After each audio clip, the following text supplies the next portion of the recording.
Hello, this is Chef John from foodwishes.com with Chili Verde. That's right, not only is this delicious green chili one of the best pork stews ever, this was also one of the first recipes I ever learned. And that was at a Mexican restaurant I worked at during culinary school. But anyway, enough of the history lesson. I'm sure eventually you'll read all about that in my best-selling memoirs, /cookbook, /self-help guide. But in the meantime, let me just go ahead and show you how to put this simple and delicious recipe together. So for step one, we're going to brown a couple pounds of pork shoulder in some vegetable oil over high heat. And obviously that's boneless pork shoulder, also known as in certain circles as pork butt. And as you can see, we've cut that into some regularly sized cubes. Somewhere between 1 and 2 inches is probably ideal. And once we get that meat in there, what we're going to do is let it sear without touching it for about 4 or 5 minutes, so at least we get some decent browning on one side. Because to be quite honest, we are crowding this pan.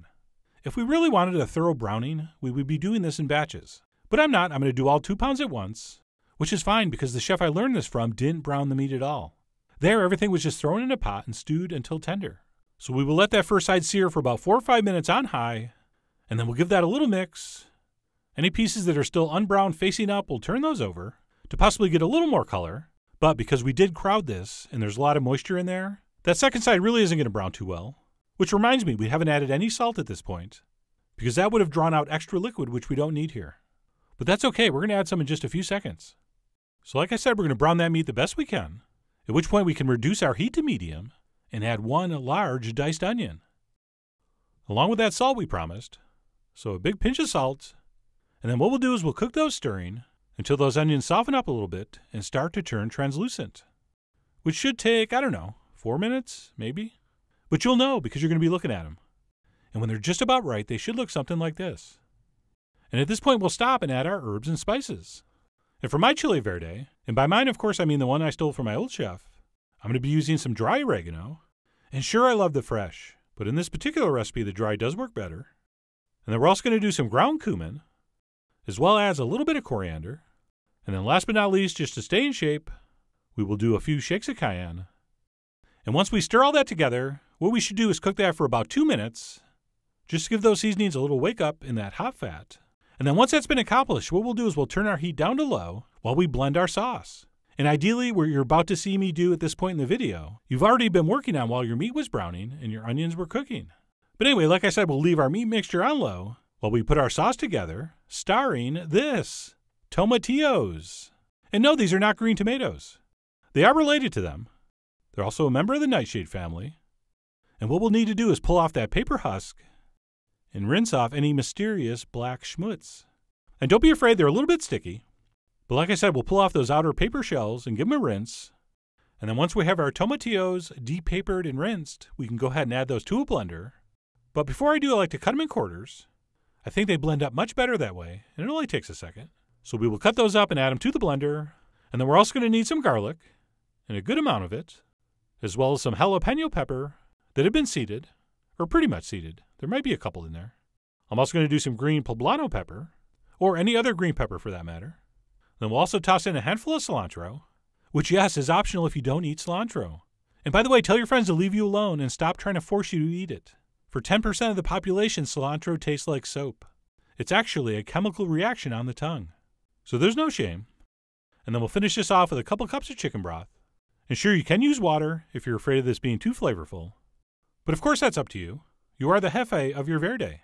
So at this point, we can head over to the blender, where we will liquefy the world's worst smoothie, but one of the greatest sauces ever.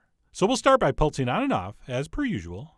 And then once it starts to break down, we will let it rip until we have a very, very smooth, very, very fine puree. And then you've probably figured out what's coming next. We will take that and we will pour it into our pork mixture and stir that in. And come on, how beautiful is that green color? Too bad it doesn't last. As you'll see, as this cooks, it turns into more of an olive green. Still gorgeous, but just not quite as fresh and bright. And we're also going to turn our heat up to high, because we do want to bring this up to a boil.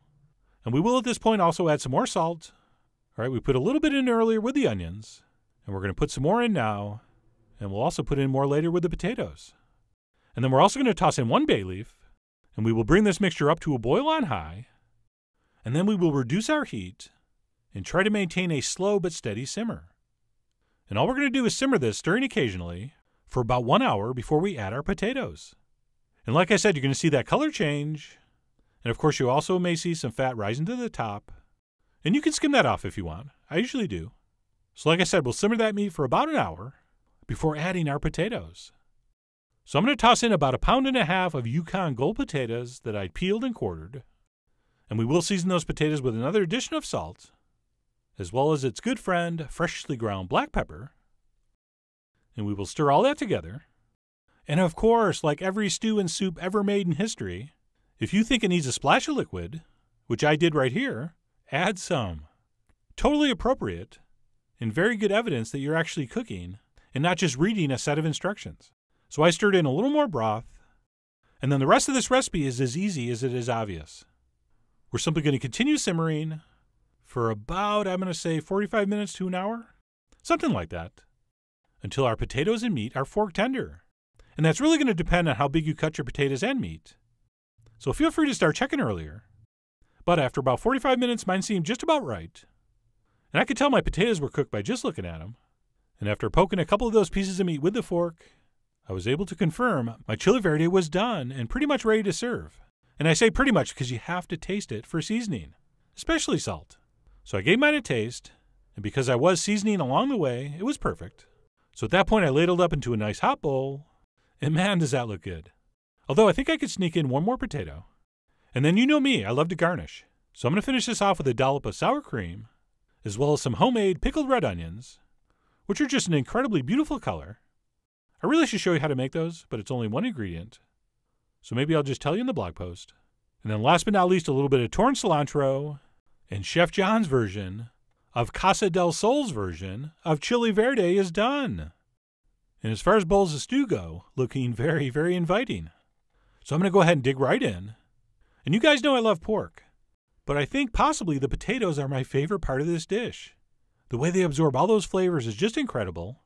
It actually sort of reminds me of some Indian potato curries I've had. But don't get me wrong, the pork is equally fantastic. And the flavor of tomatillo is a little hard to describe. I would say it's a very savory, kind of citrusy, tomato-ish flavor. Just really great stuff. So anyway, that's it, chili verde. All these years you've been walking by those tomatillos in the supermarket and wondering what the heck are those for? Well, this is what those are for. So I really do hope you give this a try. Head over to foodwishes.com for all the ingredient amounts and more info as usual. And as always, enjoy.